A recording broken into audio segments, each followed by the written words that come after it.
નમસ્કાર મિત્રો, આજના લેક્ચરની અંદર આપણે પ્રીવિયસ યરનું એક્ઝામ પેપરનું સોલ્યુશન જોવાના છીએ, જે ટેકનિકલ ઓપરેટરની એક્ઝામની અંદર પૂછાયેલા ક્વેશ્ચન્સ હતા અને પર્ટિક્યુલરલી એવા ક્વેશ્ચન્સ છે કે જે આપણા ટેકનિકલ સબ્જેક્ટ્સના છે, જેમ કે કોમ્પ્યુટર નેટવર્ક્સ થઈ ગયું, પછી એન્ડ્રોઇડ ડેવલપમેન્ટ થઈ ગયું, ASP.NETના જે ટોપિક્સ હતા એના રિલેટેડ જેટલા પણ ક્વેશ્ચન પૂછાયેલા છે પેપરની અંદર, એ બધા જ ક્વેશ્ચન્સ મેં અહીંયા સોલ્વ કરાવેલા છે.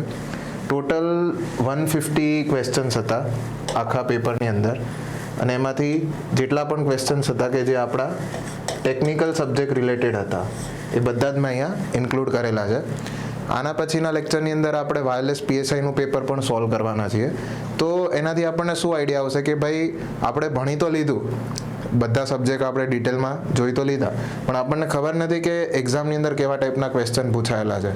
તો આજે આપણે જોઈએ સૌથી પહેલાં કે ટેકનિકલ ઓપરેટરની જે એક્ઝામ હતી, જે ક્યારે કન્ડક્ટ થઈ હતી 2022માં લાસ્ટ ટાઈમ, તો એની અંદર કેવા ટાઈપના આપણા ક્વેશ્ચન્સ પૂછાયેલા છે. તો ફર્સ્ટ ક્વેશ્ચન જે છે આ છે CN સબ્જેક્ટનો, કોમ્પ્યુટર નેટવર્ક્સનો. ક્લિયર? તો ક્વેશ્ચન શું હતો? આપણે બધી વસ્તુ જોયેલી છે ડિટેલની અંદર આપણા સબ્જેક્ટની અંદર. ક્લિયર? તો ફર્સ્ટ ક્વેશ્ચન શું હતો કે which cable consists of the inner copper core and second conducting outer shell. Clear? તો હવે શું કહેવા માંગે છે કે ભાઈ અંદરનો જે વાયર છે, તાર છે, એ કોપરનો બનેલો હોય એ આમાંથી કયું છે? તો એક સિમ્પલ લોજિક હતું, આપણે કોએક્સિયલ કેબલ જોયો હતો, બરાબર? વાયર્ડ મીડિયા અને ગાઇડેડ મીડિયા અને અનગાઇડેડ મીડિયાનો આપણે ડિફરન્સ જોયો હતો, બરાબર? તો એની અંદર ડિફરન્ટ ટાઈપના વાયર્સ જોયા હતા આપણે. કોએક્સિયલ કેબલ હતું, ટ્વિસ્ટેડ પેર હતું, અનસિલ્ડેડ ટ્વિસ્ટેડ પેર કેબલ્સ હતા, બરાબર? તો ઘણા બધા ફાઇબર ઓપ્ટિક કેબલ હતા. તો આપણે આનો ડિફરન્સ જોયો હતો ડિટેલની અંદર સિલેબસમાં. તો સિમ્પલ આ કોએક્સિયલ કેબલનો આપણી પાસે એક ઇમેજ છે, જેનાથી આપણને ખબર પડશે કે ભાઈ કોએક્સિયલ કેબલ જે છે, બરાબર, એની અંદર શું આવે છે? કોપરનો એક કન્ડક્ટિંગ વાયર આવે છે કે જેનાથી શું થાય છે? ડેટા ટ્રાન્સમિશન કરી શકીએ. અને આનો મોસ્ટલી આપણે યુઝ ક્યાં કરીએ છીએ? ટીવીની અંદર. સિમ્પલ આપણે જ્યારે ટીવીની અંદર મતલબ ન્યૂઝ અથવા તો કોઈ પણ ચેનલ્સ જોતા હોય તો એ જે આપણી પાસે ડેટા આવે છે તો એ આપણને કોએક્સિયલ કેબલ થ્રુ મળે છે. પછી નેક્સ્ટ ક્વેશ્ચન. હવે આ જે ક્વેશ્ચન છે, the radar in which both transmission and reception is done using the same antenna called. મતલબ એવું કયું રડાર છે કે જેમાં ટ્રાન્સમિશન અને રિસીવ બંને એક જ એન્ટીનાથી થાય, બરાબર? તો આપણી પાસે મેઇનલી 4 ઓપ્શન છે રડારના. હવે આ કયા સબ્જેક્ટનો ક્વેશ્ચન છે જે આપણી પાસે સૌથી લાસ્ટમાં આવ્યું હતું કે કમ્યુનિકેશન ટેકનોલોજી માટે આપણે 4G ભણ્યા હતા, પછી ડિફરન્ટ કઈ કરંટ લાઈફની અંદર કયા આપણી પાસે સોલ્યુશન્સ છે કે અગર કોઈ પણ ડિઝાસ્ટર આવે છે તો એની માટે આપણે કઈ ટેકનોલોજી યુઝ કરી શકીએ, કેમ કે એ ટાઈમે તો શું થશે, આપણું નેટવર્ક 4G 5Gના ટાવર ને બધું મતલબ જતું રહેશે. તો એની અંદર પણ આપણે આનો સમાવેશ કરી શકીએ. અથવા બીજા સબ્જેક્ટ એવો છે કે તમે આનો ઇલેક્ટ્રિક વાળો જે તમારો પોર્શન છે એની અંદર પણ આનો સમાવેશ કરી શકો. તો સિમ્પલી આપણી પાસે મેઇનલી 4 ઓપ્શન છે. શું કીધું છે? Monostatic radar, bistatic radar, monopole radar and dipole radar. તો એમાંથી આપણો આન્સર છે મોનોસ્ટેટિક રડાર. હવે કેમ મોનોસ્ટેટિક રડાર? કેમ કે એમાં શું થાય છે? Same antenna is use for both transmitting and receiving the signal. જ્યારે બાયસ્ટેટિક રડાર છે, બાયસ્ટેટિક રડારમાં શું આવે છે? In this system the transmitter and receiver are place to different location. મતલબ એક અલગ જગ્યાએ ટ્રાન્સમીટર હોય ને એક અલગ જગ્યાએ રિસીવર હોય. મતલબ એક જગ્યાએથી ડેટા શેર થતો હોય ને એક બીજું લોકેશન હશે જ્યાં ડેટા રિસીવ થતો હશે. અને જ્યારે લાસ્ટ બે છે મોનોપોલ અને ડાયપોલ રડાર, તો એમાં this term refers a specific type of antenna, monopole antenna and dipole antenna, not the radar system architecture regarding transmission and reception points. Clear? તો આપણને કોઈ એવો ક્વેશ્ચન પૂછે, એવું જરૂરી નથી કે લાસ્ટ ટાઈમનો ક્વેશ્ચન રિપીટ થાય, બરાબર? હવે એના સિવાયના કોઈ પણ આપણને પૂછે કે ભાઈ બાયસ્ટેટિક રડાર કઈ રીતે વર્ક કરે છે, નીચેના ઓપ્શન આપી દેશે, તો આપણને ખબર હોવી જોઈએ કે ભાઈ બાયસ્ટેટિક રડારમાં શું હોય? એક ટ્રાન્સમીટર હોય અલગ લોકેશન પર હશે અને રિસીવર હશે એ પણ અલગ લોકેશન ઉપર હશે. Next.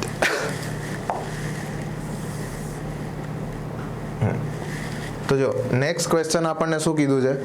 In TV transmission the type of modulation use for video is, મતલબ જે મોડ્યુલેશન આપણે ટીવીના ડેટા ટ્રાન્સમિશન માટે યુઝ કરીએ છીએ, બરાબર, વિડીયો સિગ્નલ્સ માટે, એ આપણી પાસે કયા મોડ્યુલેશનનો આપણે યુઝ કરીએ છીએ? તો સિમ્પલ આપણી પાસે ટોટલ 4 ઓપ્શન છે, ડીએસબી, એસએસબી, વીએસબી એન્ડ એફએમ, બરાબર. તો એફએમનો યુઝ તો બધાને ખબર જ છે, બરાબર. આપણે જે નોર્મલી વોઇસવાળો જે ડેટા ટ્રાન્સમિટ કરવો હોય તો એના માટે યુઝ કરી શકીએ, પણ મેઇન જે ટીવી સિગ્નલ છે, ટીવીનો ડેટા જે ટ્રાન્સમિટ કરીએ છીએ એ આપણે કોના થ્રુ કરીએ છીએ? VSB. Clear? The TV transmission video signals are transmitted using VSB to save bandwidth while maintaining signal quality. Main વસ્તુ શું છે? બેન્ડવિથ. હવે અહીંયા આપણે ઘણી બધા ટર્મ્સ જોયા હતા કે જ્યારે પણ આપણે ડેટા ટ્રાન્સફર કરતા હોય તો થ્રુપુટ જોયું હતું, બેન્ડવિથ કોને કહેવાય, લેટન્સી કોને કહેવાય, બરાબર. તો આ બધા કોન્સેપ્ટ આપણને ખબર હોવી જોઈએ. તો બેન્ડવિથ શું કરશે? આપણી સેવ કરશે, મતલબ લો બેન્ડવિથની અંદર ડેટા ટ્રાન્સફર કરી દેશે, પ્લસ સિગ્નલની જે ક્વોલિટી હશે એ કેવી રાખશે? આપણા માટે સારી રાખશે. એવું નહીં કે લો બેન્ડવિથનો યુઝ કરશે તો સિગ્નલ મતલબ ડેટા આપણો લો ક્વોલિટીમાં ટ્રાન્સફર થાય, એવું નહીં થાય. નેક્સ્ટ, આ જે ક્વેશ્ચન છે ફરીથી કોનો ક્વેશ્ચન છે? કોમ્પ્યુટર નેટવર્ક્સનો આવશે. શું કીધું છે? ઇન ઇન્ટરનેટ પ્રોટોકોલ વર્ઝન 4 મતલબ IPv4 address is classful addressing is replaced by, મતલબ પહેલાં જે ક્લાસફુલ એડ્રેસિંગ હતા એ અત્યારે રિપ્લેસ થઈ ગયા. આપણે જોયું હતું કે ABCDE એવી રીતે અલગ અલગ ક્લાસીસ હતા અને દરેક સિનારીઓ માટે શું હતું? એ ક્લાસીસ ઓક્યુપાય કરેલા હતા. સપોઝ મિલિટરીવાળા છે અથવા ગવર્મેન્ટ ઓફિસીસ છે એને પર્ટિક્યુલર એક ક્લાસ ઓક્યુપાય કરેલો હતો, નોર્મલ પબ્લિક માટે એક ક્લાસ યુઝ કરેલો હતો. તો આપણે પર્ટિક્યુલર એ ક્લાસમાંથી શું કરતા હતા? IP એડ્રેસીસ અસાઇન કરી શકતા હતા. તો હવે શું કીધું છે કે ક્લાસફુલ એડ્રેસનો જે ડિસએડવાન્ટેજ હતો એને ઓવરકમ કરવા માટે આપણે શું કર્યું હતું? એને રિપ્લેસ કર્યું હતું. તો એના શેનાથી રિપ્લેસ કર્યું આપણે? ક્લાસલેસ એડ્રેસિંગ. હવે ક્લાસલેસ એડ્રેસિંગ શું છે? તો સિમ્પલ, હવે એક્ઝામ્પલ આપણી પાસે અહીંયા છે. શું કીધું છે? The system is formally known as CIDR, મતલબ ક્લાસલેસ ઇન્ટર ડોમેન રાઉટિંગ. હવે પહેલાં શું થતું હતું એ સમજીએ. તો જ્યારે ક્લાસફુલ સિસ્ટમ હતી તો એમાંથી આપણે શું કર્યું? ફિક્સ હતું, હું કોઈ ક્લાસ A યુઝ કરું, ક્લાસ B કરું, ક્લાસ C. તો એક્ઝામ્પલ આપણને એમાં શું થતું? ફિક્સ બ્લોક મળતા હતા. મારી કંપની છે, મારે 300 સિસ્ટમ માટે 300 IP એડ્રેસ જોઈએ છે, પણ હું સપોઝ હું શું કરું છું? અહીંયા ક્લાસ B નો યુઝ કરું છું, તો મને ટોટલ અસાઇન કેટલા થશે? 65,000 IP એડ્રેસીસ અસાઇન થશે. ભલે હું એમાંથી ખાલી 300 જ યુઝ કરીશ, તો 65,000માંથી 300 માઇનસ કરો, બરાબર. તો 65,000માંથી એટલે 64,700 IP એડ્રેસીસ મારા વેસ્ટેજ જશે. રીઝન શું છે? કે મને આખો ક્લાસ અસાઇન કરે છે, પર્ટિક્યુલર મને કોઈ એક IP અસાઇન નથી કરતું. તો એનું સોલ્યુશન આપણે રિપ્લેસ કરી દીધું કોનાથી? ક્લાસલેસ એડ્રેસિંગની મદદથી.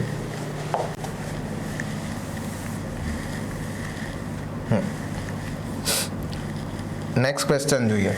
શું કીધું છે? Which is not objective of network security. હવે ઓબ્જેક્ટિવ એટલે શું થયું? તો આપણે જોયું હતું મેઇનલી આપણી પાસે 3 ઓબ્જેક્ટિવ હતા. CIA જોયું હતું અગર યાદ હોય તો, કોન્ફિડન્શિયાલિટી, ઇન્ટિગ્રિટી અને અવેબિલિટી. આ ક્વેશ્ચન જે છે આપણી પાસે જે છે એ જે કોમ્પ્યુટર નેટવર્ક સિક્યુરિટી વાળા સબ્જેક્ટનો છે, બરાબર. આપણે નેટવર્ક સિક્યુરિટી અથવા તો ઇન્ટરનેટ સિક્યુરિટી અથવા ઇન્ફોર્મેશન સિક્યુરિટી નામ હતું સબ્જેક્ટનું. તો એ સબ્જેક્ટનો આ ક્વેશ્ચન છે. તો C stands for confidentiality, integrity and availability. તો આપણને શું કીધું? Which is not an objective of network security. મતલબ આપણે તો મેઇનલી આ 3 જ ઓબ્જેક્ટિવ છે આપણા, તો આમાંથી કયું નથી? તો ઓથેન્ટિકેશન છે, બરાબર. ઓથેન્ટિકેશનનો મિનિંગ શું છે? કે આપણે શું કરીએ છીએ? એ પર્સન, હું સપોઝ મારી પાસે કોઈનો પાસવર્ડ આવે, મારે કોઈનો ફોન અનલોક કરવો હોય તો હું શું કરીશ? પાસવર્ડ એન્ટર કરીશ તો જે મને શું કરશે? અંદર ફોનને એક્સેસ કરવા દેશે. તો એ ડાયરેક્ટલી આપણે શું કરીએ છીએ? ઓથેન્ટિકેશન કરીએ. પાસવર્ડ હું એને આપું છું, ફોન ભલે મારો નથી પણ હું પાસવર્ડથી એન્ટ્રી લઈ શકીશ. તો એ મને વેરીફાઈ કરે છે કે આ એ પર્સનને એન્ટ્રી કરવાની છે કે નહીં, મતલબ ઓથોરાઇઝ પર્સન છે કે નહીં, બરાબર. આઈડેન્ટિફિકેશન, હું એવું કહું કે હું મિલન છું, બરાબર, પણ કઈ રીતે પ્રૂવ થશે? હું શું કરીશ? આઈડેન્ટિફિકેશનનો યુઝ કરીશ. એક્સેસ કંટ્રોલ પણ છે. એક્સેસ કંટ્રોલ એટલે શું થાય?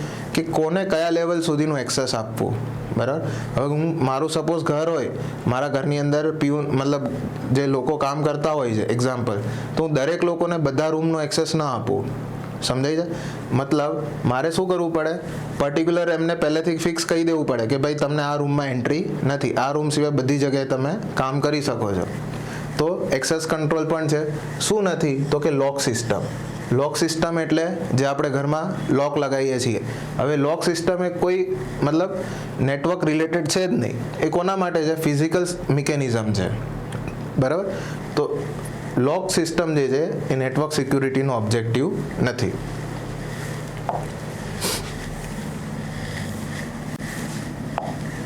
નેક્સ્ટ જોઈએ.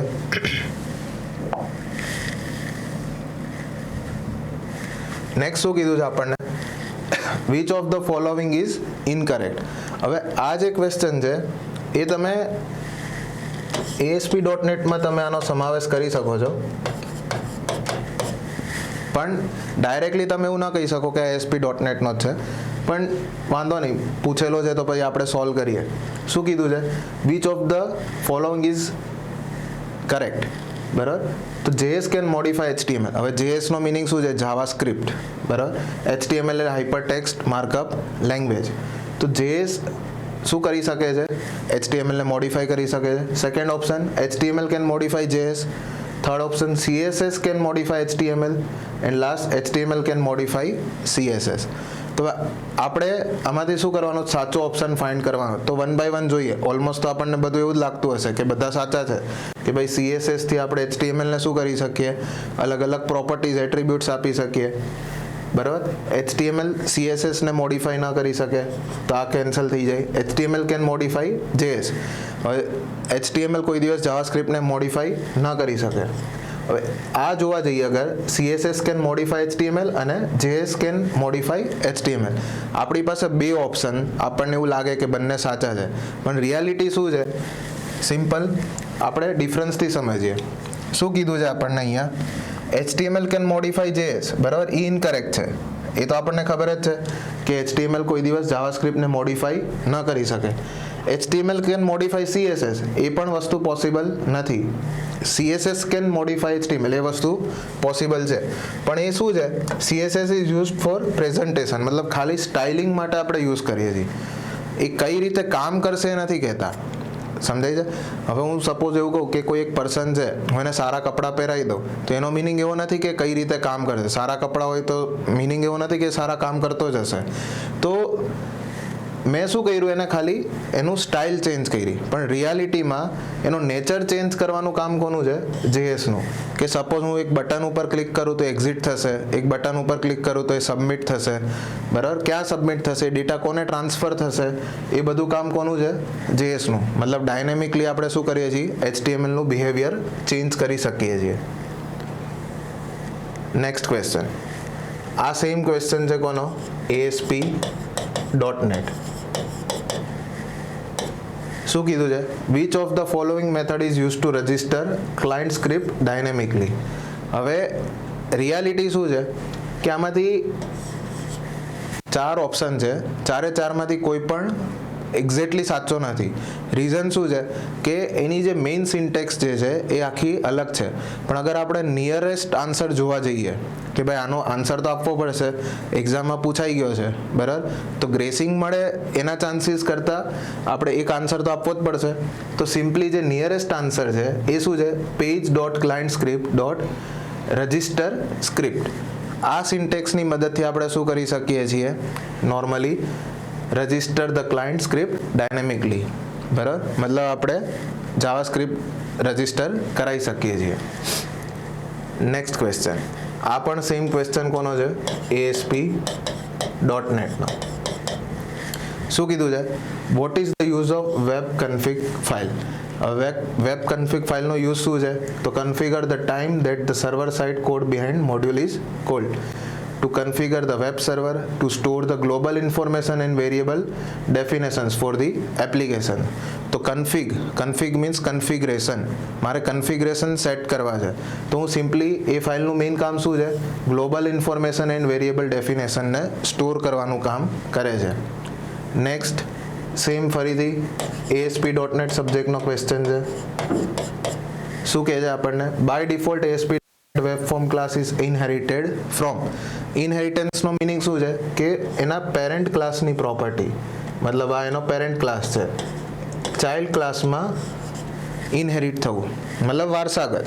તો ચાઇલ્ડ ક્લાસની મદદથી આપણે એને પેરેન્ટ ક્લાસની પ્રોપર્ટીને ઇનહેરિટ કરી શકીએ. તો આપણી પાસે 4 ઓપ્શન છે.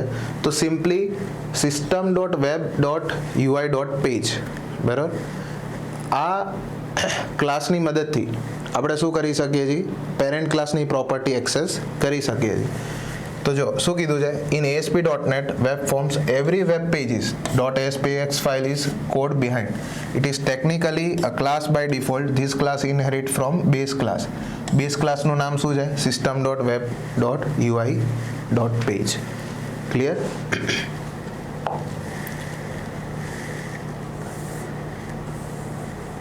નેક્સ્ટ શું કીધું છે, data control does not exist in ASP.NET. મતલબ આપણી પાસે 4 ઓપ્શન છે, એમાંથી કયા કયા ડેટા કંટ્રોલ આપણી પાસે અવેલેબલ નથી. તો આપણે ASP.NET નું ઇન્સ્ટોલેશન જ્યારે શીખ્યા હતા કે કઈ રીતે ઇન્સ્ટોલ થાય, એમાં કયા કયા ટેબ્સ છે, શું છે, તો ત્યારે આ વસ્તુ આપણે જોઈ હતી. તો નોર્મલી આપણી પાસે ટેબલ વ્યૂ કરીને કોઈ વસ્તુ અવેલેબલ નથી, બરાબર. ગ્રીડ વ્યૂ છે, ડેટા લિસ્ટ છે, રિપીટર છે, આ બધી જ વસ્તુ અવેલેબલ છે, પણ ટેબલ વ્યૂ નામનું કોઈ જ વસ્તુ ડાયરેક્ટલી અવેલેબલ નથી. નેક્સ્ટ આ સેમ ઉપરનો જે ક્વેશ્ચન હતો એ હતો ASP.NET માંથી.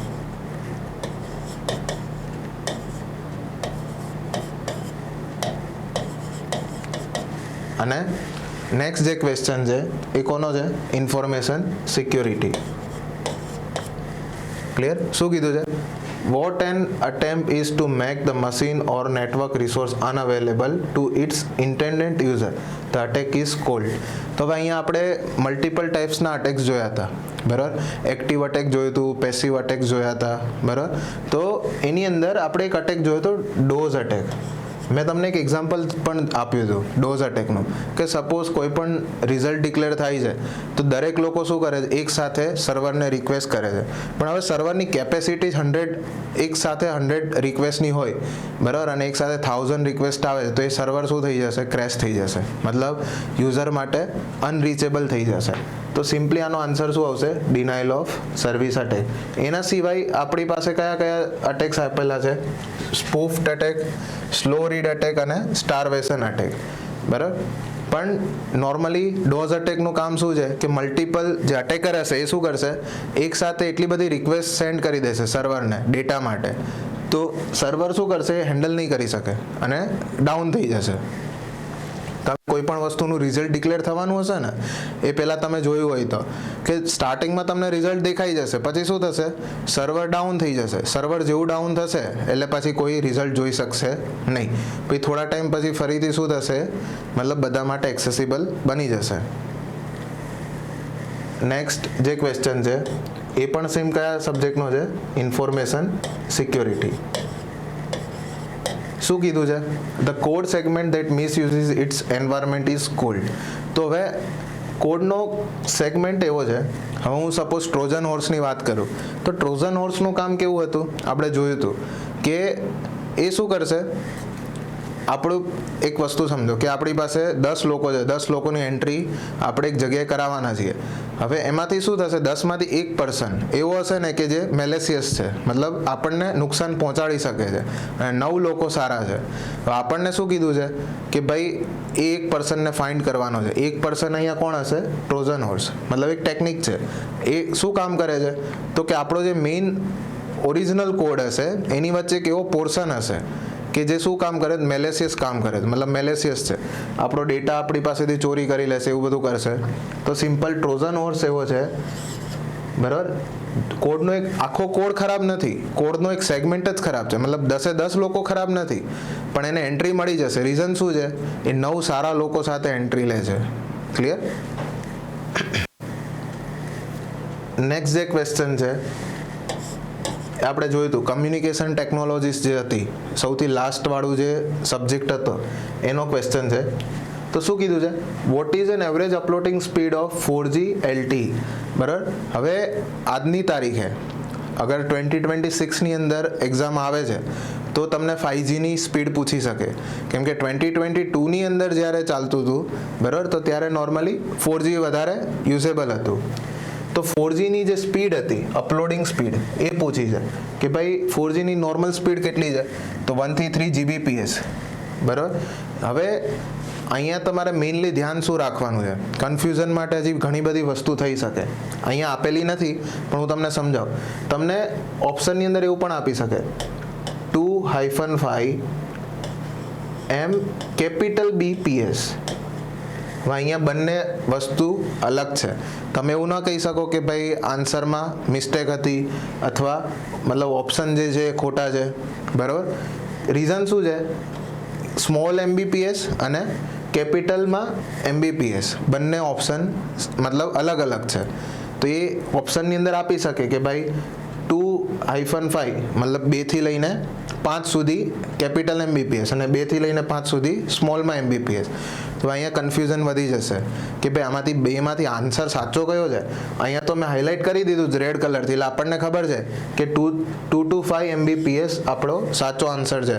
પણ એક્ઝામમાં અગર ટ્વિસ્ટ કરીને પૂછે તો કઈ રીતે આપણને આઈડિયા આવશે.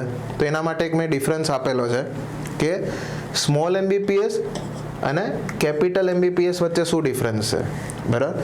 તો જો બી સ્મોલ છે એટલે બિટ્સ અને બી કેપિટલ હોય તો બાઇટ્સ, મતલબ મેગા બાઇટ્સ અને મેગા બિટ્સ. હવે તમે સપોઝ ઘરની અંદર વાઈફાઈ યુઝ કરતા હશો, કોઈ પણ કંપનીનું હોય, એક્ઝામ્પલ જીઓ છે બરાબર, પછી GTPLનું આવે છે, પછી એરટેલનું આવે છે. તો તમે કોઈ પણ વાઈફાઈ યુઝ કરતા હશો તો તમને સર્વિસ પ્રોવાઈડર શું કહેશે, મારી પાસે 40 MBPS નો પ્લાન છે, 100 MBPS નો પ્લાન છે, પછી 250 MBPS નો પ્લાન છે. પણ જ્યારે તમે એક્ઝામ્પલ 100 MBPS નો પ્લાન નખાવશો ને તો એટલી સ્પીડ આવશે જ નહીં. એનું રીઝન શું છે, એ લોકો આપણને ઉલ્લુ બનાવે છે. ઉલ્લુ તો ન કહી શકાય, કેમ કે એ લોકોએ શું કર્યું, એક સ્માર્ટ સ્ટ્રેટેજીનો યુઝ કર્યો છે. એ સ્ટ્રેટેજી શું છે, એ લોકો જે સ્પીડ લખે છે એ નોર્મલી હોય છે સ્મોલ MBPS મતલબ મેગા બિટ્સ પર સેકન્ડ, અને આપણે જે મેઝર કરીએ છીએ એ છે કેપિટલ MBPS. મતલબ ફોનની અંદર ઉપર તમે જોયું હશે, સૌથી ઉપર ટોપમાં બતાવે છે કે ભાઈ 3 MBPS અત્યારે કરન્ટલી સ્પીડ ચાલે છે, 4 MBPS ચાલે છે. તો એ કઈ સ્પીડ છે, મેગા બાઇટ્સની છે.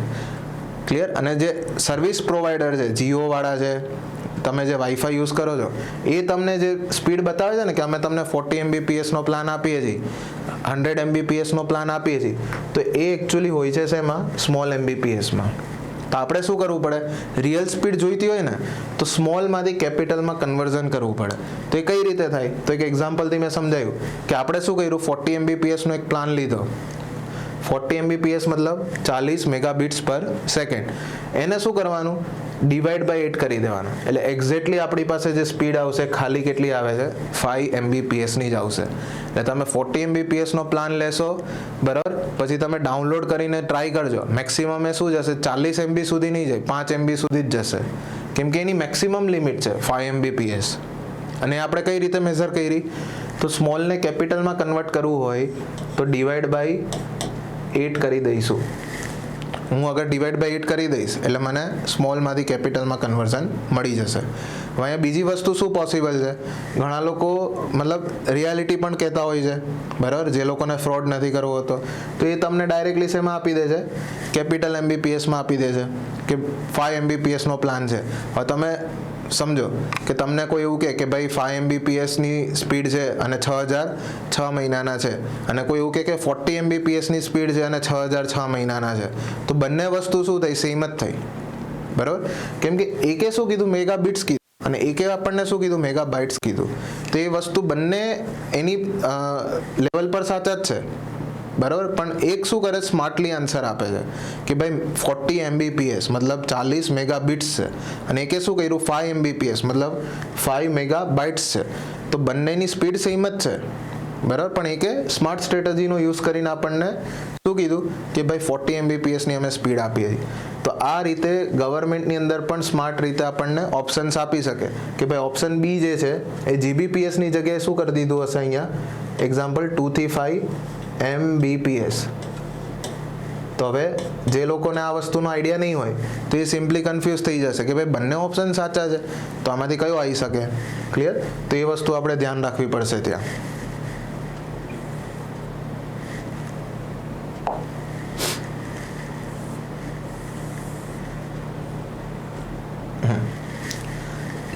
નેક્સ્ટ જે ફરીથી ક્વેશ્ચન છે,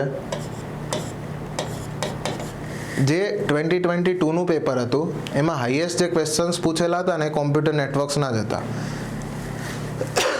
શું કીધું છે? Hybrid ARQ is part of the layer. મતલબ હાઇબ્રિડ ARQ જે છે એક ઓપ્શન આપેલા છે કે આમાંથી કોનો પાર્ટ છે. તો આપણી પાસે ઓપ્શન છે PDCP, RLC, MEC અને PHY લેયર. તો હાઇબ્રિડ ARQ નું ફૂલ ફોર્મ શું છે? Automatic repeat request. એ જે છે એ પાર્ટ કોનો છે? MEC લેયરનો છે. ક્લિયર? તો આ ઓપ્શન્સ આપણે યાદ રાખવા પડશે. ડિટેલની અંદર જે લેયર્સ હતા બરાબર એ બધા આપણે યાદ રાખવા પડશે. નેક્સ્ટ ક્વેશ્ચન શું કીધું છે? Which of these is true about Polnet. બરાબર, હવે આ ક્વેશ્ચન ફરીથી કોનો આવ્યો? જે લાસ્ટ ચેપ્ટર હતું કમ્યુનિકેશન ટેકનોલોજી, જેમાં ડિફરન્ટ આપણે કમ્યુનિકેશન ટેકનોલોજી જોયા હતા અને એમાં ડિટેલમાં આપણે પોલનેટ પણ જોયું હતું. Polnet stands for police network. બરાબર, તો which of these is true about Polnet. મતલબ નીચેનામાંથી પોલનેટ માટે શું સાચું છે? તો satellite base wired area network છે. બરાબર, મતલબ વેન છે સેટેલાઇટ બેઝ, લેન છે સેટેલાઇટ બેઝ, અને third option has almost 1000 VSAT and CPOs. તો હવે 3 છે. હવે લેન વેન બંને તો એક સાથે હોઈ નહીં શકે, કાં તો વેન હશે કાં તો લેન હશે. આપણને ઓપ્શન પણ આપેલા છે. ફર્સ્ટ ઓનલી સાચું, થર્ડ ઓનલી સાચું, સેકન્ડ ઓનલી સાચું અને ફર્સ્ટ એન્ડ થર્ડ ઓનલી સાચું. તો હવે અહીંયા આપણે શું કરવાનું છે કે સમજવાના જ કે ભાઈ 3 નો મિનિંગ શું છે. તો જો પોલનેટ એટલે પોલીસ નેટવર્ક એ satellite base wired area network છે. બરાબર, આપણે ડિટેલમાં જોયું હતું કયા સૌથી લાસ્ટ સબ્જેક્ટની અંદર. બરાબર, કમ્યુનિકેશન ટેકનોલોજીસ હતી ડિફરન્ટ એની અંદર. It consist around 1000 VSAT. હવે VSAT શું છે? તો VSAT એટલે વેરી સ્મોલ અપાર્ચર ટર્મિનલ, અને CPO એટલે સેન્ટ્રલ પોલીસ ઓર્ગેનાઇઝેશન, કે જ્યાંથી બધી વસ્તુ મેનેજ થતી હશે. It is not a local area network. તો આપણને ખબર પડી ગઈ કે ભાઈ ફર્સ્ટ અને થર્ડ સાચું છે અને સેકન્ડ વાળું રોંગ છે. તો આપણી પાસે ઓપ્શન ડી પડેલો છે. તો આનો આન્સર શું આવશે? Option D. નેક્સ્ટ શું કીધું છે આપણને? Which media format is not supported by the Android OS. મતલબ આપણી પાસે અલગ અલગ મીડિયા ફાઇલના ઓપ્શન્સ આપેલા છે. AVI છે, MP4 છે, MIDI છે અને MPEG છે. બરાબર, તો આપણી પાસે ઓપ્શન આપેલા છે. હવે શું કીધું છે? આમાંથી નીચેમાંથી કયું સપોર્ટેડ નથી. સપોર્ટેડ નથી એનો મિનિંગ એવો નથી કે સપોર્ટ કરતું જ નથી, સપોર્ટ કરશે, પણ એની માટે આપણે કસ્ટમ કોડેક્સ ઇન્સ્ટોલ કરવા પડશે. પણ બાય ડિફોલ્ટ અગર પૂછે કે ભાઈ બાય ડિફોલ્ટ કયું સપોર્ટેડ નથી, તો એનો આન્સર છે AVI એટલે શું થશે? Audio video interlude. હવે એન્ડ્રોઈડ OS નેટિવલી સપોર્ટ MP4 કરે છે, MPEG કરે છે અને MIDI કરે છે. પણ AVI is not supported by default without third party codecs. મતલબ એનો પણ સપોર્ટ તમે એન્ડ્રોઈડમાં થાય છે પણ ડાયરેક્ટલી ડિફોલ્ટ નહીં થાય, તમારે થર્ડ પાર્ટી કોડેક ઇન્સ્ટોલ કરવા પડશે. પછી શું કીધું છે? પેપર હતું 2022નું. આ જે ક્વેશ્ચન હતો એ હતો એન્ડ્રોઈડનો. નેક્સ્ટ જે ક્વેશ્ચન છે એ પણ છે એન્ડ્રોઈડનો. શું કીધું છે? The latest version of Android OS in 2021. તો હવે સપોઝ 2026માં પેપર આવશે, એક્ઝામ આવશે, તો યર અહીંયા ચેન્જ કરી શકે કે ભાઈ 2026માં કયું હતું. એકદમ બેઝિક ક્વેશ્ચન છે અને મોસ્ટલી એવરી યર એક વર્ઝન નવું આવતું હોય છે. બરાબર, તો અત્યારે કરન્ટલી જે વર્ઝન ચાલે છે એન્ડ્રોઈડ 16 છે. બરાબર, લાસ્ટ યર જે ચાલતું હતું એ એન્ડ્રોઈડ 15 હતું. તો એ રીતે આપણે ચેક કરી શકીએ કે ભાઈ યર 2021માં કયું વર્ઝન હતું? એન્ડ્રોઈડ 12. આપણે ડિટેલની અંદર આ વર્ઝનિંગ જોયું હતું. બરાબર, સિલેબસની અંદર. નેક્સ્ટ શું કીધું છે? Currently which is the most preferred programming language for Android OS development. હવે અહીંયા મેજર કન્ફ્યુઝન આવશે. બરાબર, આપણે જ્યારે એન્ડ્રોઈડ સબ્જેક્ટ ભણ્યા હતા તો મેં એવું કીધું હતું કે કોટલિનમાં પણ આપણે એન્ડ્રોઈડ એપ બનાવી શકીએ છીએ અને જાવામાં પણ બનાવી શકીએ છીએ. તો બંને ઓપ્શન સાચા હોવા જોઈએ. પણ ટ્વિસ્ટ શું છે અહીંયા, currently which is the most preferred, મતલબ અત્યારે મોસ્ટ પ્રિફર્ડ લેંગ્વેજ કઈ છે? ક્લિયર? તો જાવા પણ ચાલે છે, એવું નથી જાવા નથી ચાલતી, પણ પ્રિફરેબલ કઈ છે આપણી પાસે? કોટલિન. એનું મેં રીઝન પણ કીધું હતું. રીઝન શું છે કોટલિન કેમ વધારે ચાલે છે? કેમ કે it is develop by the ગૂગલે ખુદ જ શું કર્યું છે, એને સપોર્ટ આપ્યો છે. તો એના લીધે શું થયું કે ભાઈ વધારે યુઝ થાય. અને એન્ડ્રોઈડ અત્યારે કોની પાસે છે? ગૂગલ પાસે છે. ક્લિયર? તો જો Kotlin is currently the most preferred programming language for Android development as it is officially supported and recommended by Google. બરાબર? જાવા પણ છે, એવું નથી. જાવા still support Android but it is no longer the most preferred or modern standard. Clear? બાકી go language છે ને C++ છે, એનો યુઝ થાય છે પણ એટલો વધારે નથી કરતા આપણે. એટલે આનો આન્સર શું આવશે આપણી પાસે? મેઇનલી કોટલિન, જે મોસ્ટ પ્રિફર્ડ લેંગ્વેજ છે. નેક્સ્ટ ક્વેશ્ચન જોઈએ.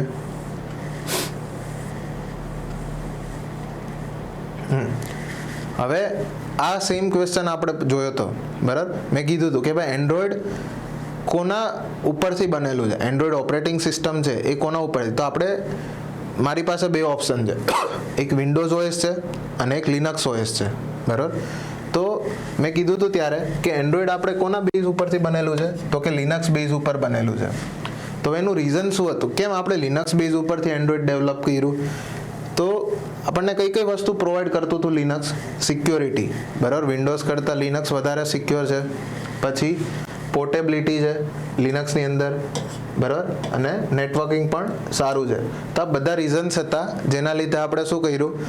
એન્ડ્રોઈડ લિનક્સ બેઝ બનાવ્યું છે આખું, બરાબર? મતલબ લિનક્સ કર્નલનો યુઝ કરીને આપણે એન્ડ્રોઈડ ડેવલપ કરેલું છે. તો જો Android is based on the Linux kernel because it provides the security, portability and strong networking support. Clear? Next question જોઈએ. શું કીધું છે? Which of the following frequency band is used for the operation of 4G LTE technology in India? હવે મારે 4G LTE technology use કરવી છે, બરાબર? તો મને નીચેમાંથી કયું ફ્રીક્વન્સી બેન્ડ આપણને ઇન્ડિયામાં સપોર્ટેડ છે? તો આ તો કમ્પલસરી આપણે યાદ રાખવું પડશે. આનો કોઈ એવું મતલબ સોલ્યુશન નથી કે ડાયરેક્ટલી કેલ્ક્યુલેશન થઈને આવી જાય. તો સિમ્પલ 2300 થી લઈને 2400 મેગાહર્ટ્ઝ શું છે આપણી પાસે, મતલબ ફ્રીક્વન્સી બેન્ડ છે ઇન્ડિયાની અંદર, જે લખ્યું છે જો, which is widely used by the telecom operators. Clear? Next, what is VPN? Virtual private network શું હોય? ઓલમોસ્ટ બધા જ લોકોએ VPNનો ક્યાંક ને ક્યાંક યુઝ કરેલો જ હશે. હવે VPN શું છે? It is a computer network across a public internet that provides the user access to their organization network while maintaining the security of the information transmitted. હવે જ્યારે તમે બધા જ ઓપ્શન વાંચશો ને તો તમને એવું લાગશે કે આમાં તો બધું સાચું જ કીધું છે. તો એના માટે આપણે શું કરવું પડશે? મિથ્સ ઓફ ધી VPN યાદ રાખવા પડશે, બરાબર? જરૂરી નથી કે સેમ ક્વેશ્ચન ફરીથી રિપીટ ન થાય, પણ જ્યારે પણ આપણે આ બધા સબ્જેક્ટ્સ ભણીએ છીએ તો શું કરવાનું કે એના રિલેટેડ ડિટેલ્સમાં થોડા થોડા ટોપિક્સ જોઈ લેવાના કે ભાઈ VPN છે, બરાબર? આમાંથી કયું સાચું છે એ તો આપણને ક્યારે ખબર પડશે? જ્યારે આપણને એની રિયાલિટી ખબર હશે કે ભાઈ મિથ શું છે VPNના, બરાબર? તો જોઈએ છે ડિટેલ, પણ એ પહેલાં બીજા ઓપ્શન્સ જોઈએ. શું કીધું છે? It is a private computer network of organisation where the remote user can transmit the encrypted information through the server of the organisation. હવે જોવા જઈશું તો આપણને સાચું લાગશે. પછી શું કીધું છે? It is a computer network in which user can access a shared pool of computing resources through a service provider. મતલબ શેર્ડ પૂલનો આપણે યુઝ કરી શકીએ છીએ, બરાબર? આપણને જે સર્વિસ પ્રોવાઈડર ઇન્ટરનેટ આપશે એનાથી, અને નન ઓફ ધી અબવ. તો આપણને એક નજર એવું લાગશે કે ભાઈ ABC ત્રણે સાચા જ છે, પણ હવે આપણે રિયલ આન્સર જોઈએ. શું કીધું છે?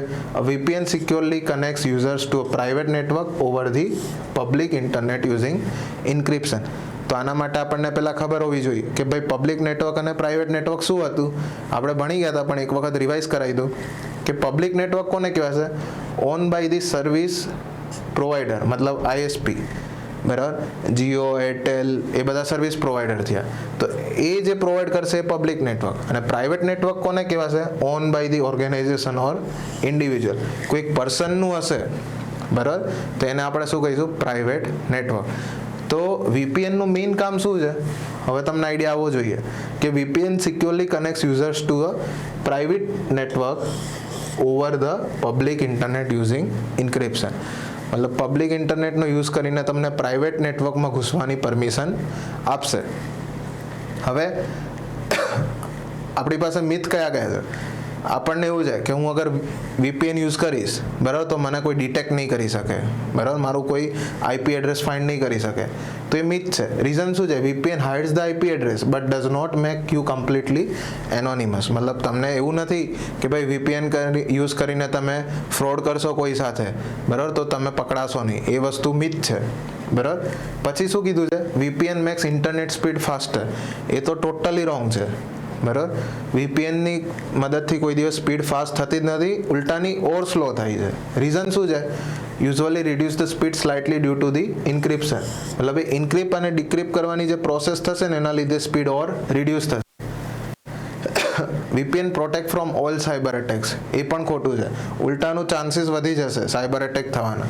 VPN protects the data is transmit but can not stop the malware or phishing. બરાબર, કેમ કે આપણા લોગ લેવાના ચાન્સીસ વધારે છે. લોગ વધારે આપણા શું થશે? બધી જગ્યાએ સ્પ્રેડ થઈ જશે. વીપીએન આર સિક્યોર, બરાબર, ખોટી વસ્તુ છે. તમે ફ્રી અને અનટ્રસ્ટેડ વીપીએન યુઝ કરતા હશો, બરાબર, તો એ બધા અનસિક્યોર જ છે. એ સિક્યુરિટીની જગ્યાએ વધારે તમારા માટે હાર્મફુલ છે, બરાબર. તો ઘણા બધા વીપીએન પેઇડ હોય છે. તો આપણને એવું લાગે કે ભાઈ ફ્રી તો મળે છે, તો ભાઈ પેઇડ યુઝ કરવાની જરૂર શું છે? પણ શું છે કે આ વર્લ્ડની અંદર કોઈ જ વસ્તુ ફ્રી હોતી નથી. તમારે બધી વસ્તુ મતલબ પે કરવું જ પડે છે. તો અગર ફ્રી વસ્તુ યુઝ કરો છો તો એનો મિનિંગ શું થયો? તમે એના માટે શું છે? એક પ્રોડક્ટ છો, બરાબર. તમને એવું લાગતું હશે કે ભાઈ વોટ્સએપ આપણે ફ્રીમાં વાપરીએ, ફેસબુક આપણે ફ્રીમાં વાપરીએ, ઇન્સ્ટાગ્રામ ફ્રીમાં વાપરીએ, પણ રિયાલિટીમાં શું કરે? તમારો ડેટા પ્રોસેસ કરે છે અને એના ઉપરથી એ પૈસા કમાય છે. ડિફરન્ટ એડ ચલાવે છે, બરાબર. તો એ બધી વસ્તુ છે. પછી શું કીધું છે? VPN is used for illegal activities. તો એ વસ્તુ પણ ખોટી છે. VPN is widely used for secure remote access and privacy. Next શું કીધું છે? VPN needed only on public Wi-Fi. તો એ વસ્તુ પણ ખોટી છે, બરાબર. જરૂરી નથી. આપણો VPN નો મેઇન કોન્સેપ્ટ શું હતો? કે પબ્લિક નેટવર્કની અંદર VPN યુઝ કરીને તમે પ્રાઇવેટમાં ઘૂસી શકો. પણ ટોટલી એવી જરૂરી નથી. તમે પ્રાઇવેટનો યુઝ પણ કરી જ શકો છો. VPN is useful even private network four extra security. Clear? તો આ થોડાક મિથ હતા. હવે રીઝન શું હતું મિથ પાછળનું? કે ભાઈ આના સિવાય પણ એવા કોઈ ક્વેશ્ચન્સ આવે છે, ફેરવીને ટ્વિસ્ટ કરીને પૂછી શકે છે, તો આપણને એના વિશે આઈડિયા હોવો જોઈએ. ક્લિયર? નેક્સ્ટ ક્વેશ્ચન જોઈએ, જે લાસ્ટ ક્વેશ્ચન છે આપણા ટેકનિકલ ઓપરેટરનો. તો શું કીધું છે અહીંયા આપણને? પહેલાં તો કયા સબ્જેક્ટનો છે? જે લાસ્ટ સબ્જેક્ટ હતો કમ્યુનિકેશન ટેકનોલોજી, ડિફરન્ટ અલગ હતી. તો ત્યારે પણ આપણે હેમ રેડિયો વિશે ડિટેલમાં ભણેલા હતા, પણ ફરીથી એક વખત રિવાઇઝ કરી લઈએ. શું કીધું છે? Which of the following radio system will be use during the disaster when there is no regular communication modes. બરાબર. તો આપણી પાસે ટોટલ 4 છે. પોકેટ રેડિયો છે, બરાબર, બેઝ રેડિયો છે, હેમ રેડિયો છે અને ઓલ ઓફ ધી અબવ. તો ભાઈ અહીંયા આપણને શું લાગશે કે ભાઈ બધા સાચા જ છે, તો ઓલ ઓફ ધી અબવ કરી દઈએ. પણ જ્યારે પણ ડિઝાસ્ટર આવે, ફ્લડ આવે છે, બરાબર, સાયક્લોન આવે છે, અથવા તો કોઈ એવી આફત આવી જાય કે જેના લીધે આપણી કમ્યુનિકેશન સિસ્ટમ ટોટલી બંધ થઈ જાય છે, તો એ ટાઈમે સૌથી રિલાયબલ, બરાબર, રોબસ્ટ જે છે કહીએ આપણે, એ છે હેમ રેડિયો. હેમ રેડિયો એટલે બીજું કંઈ જ નથી. એ વન ટાઈપ ઓફ આપણું એક નેટવર્ક ઊભું કરે છે. સપોઝ હું એવું કહું કે આ અમદાવાદ છે, એક્ઝામ્પલ, બરાબર. હવે અમદાવાદ એક્ઝેક્ટ આ જગ્યા પર છે. હવે થાય છે શું? આપણું કમ્યુનિકેશન બધેથી નેટવર્ક બંધ થઈ ગયું છે. એક્ઝામ્પલ, આ ગાંધીનગર છે. હવે 2 પર્સન છે. એક ગાંધીનગર પર્સન ઊભો છે અને એક અમદાવાદ પર્સન ઊભો છે. બંનેને કોન્ટેક્ટ કરવો છે એકબીજા સાથે. આપણી પાસે કોઈ જ નેટવર્ક છે નહીં. તો એ બંને શું કરશે, બંને હેમ રેડિયો એક્સપર્ટ છે. હેમ રેડિયો એક્સપર્ટ એટલે બંનેને ટેકનોલોજીનો આઈડિયા છે કે હેમ રેડિયો કઈ રીતે વર્ક કરે છે. તો એ શું કરશે, સિમ્પલી એક ટાવર એસ્ટાબ્લિશ કરશે. હવે ટાવર કેવો હશે, મતલબ તમે જે મોબાઈલ ટાવર જોવો છો એકદમ હાઇટવાળા, એવો ટાવર ના હોય. નોર્મલી એને આપણે હાઇટ ઉપર પ્લેસ કરીએ છીએ. તો એક ટાવર ત્યાં પ્લેસ કરશે, આ એક ટાવર અહીંયા પ્લેસ કરશે, બરાબર. તો એ વસ્તુ તો આપણે કરી શકીએ, ચાહે ફ્લડ આવે કે સાયક્લોન આવે, મતલબ આફ્ટર સાયક્લોન અથવા આફ્ટર ફ્લડ. હવે એવું મતલબ સાયક્લોન ચાલુ હોય ને ટાવર કોઈ મતલબ આપણે ત્યારે બચવાનું કામ કરવાનું હોય, ક્લિયર. પણ સાયક્લોન જતું રહ્યું, ફ્લડ જતું રહ્યું, એ પછી આપણે શું કરીએ, ટાવરને ઇન્સ્ટોલ કરીએ છીએ. કેમ કે રિયલ નેટવર્ક જે એસ્ટાબ્લિશ થશે એને તો ટાઈમ લાગશે, 1 વીક થઈ જશે, 2 વીક થઈ જશે. તો ત્યાં સુધી મારે જ્યારે કમ્યુનિકેટ કરવું હશે તો હેમ રેડિયોનું યુઝ કરીશું. તો આ ટાવરની મદદથી એ શું કરશે, સિમ્પલી સિગ્નલને ટ્રાન્સફર કરે છે અને અહીંયાથી શું થશે, સિગ્નલ રિસીવ થશે. સેમ આને કંઈ પણ ડેટા સેન્ડ કરવો હશે તો એ ડેટા સેન્ડ અને રિસીવ કરી શકશે. તો એના માટે આપણે કોનો યુઝ કરીએ છીએ, હેમ રેડિયોનો યુઝ કરીએ છીએ. તો આ બધા મેજર ક્વેશ્ચન્સ હતા કે જે 2022ની ટેકનિકલ ઓપરેટરની એક્ઝામની અંદર પૂછાયેલા હતા, ક્લિયર. નેક્સ્ટ લેક્ચરની અંદર આપણે વાયરલેસ પીએસઆઈ જે મતલબ એક્ઝામ છે એનું પણ પેપર હતું. તો એ પેપરમાં કયા કયા ટેકનિકલ ક્વેશ્ચન્સ પૂછેલા છે એ જોઈશું, ક્લિયર. તો ફરી મળીશું નેક્સ્ટ લેક્ચરની અંદર. ત્યાં સુધી જય હિન્દ, જય ભારત, ભારત માતા કી જય.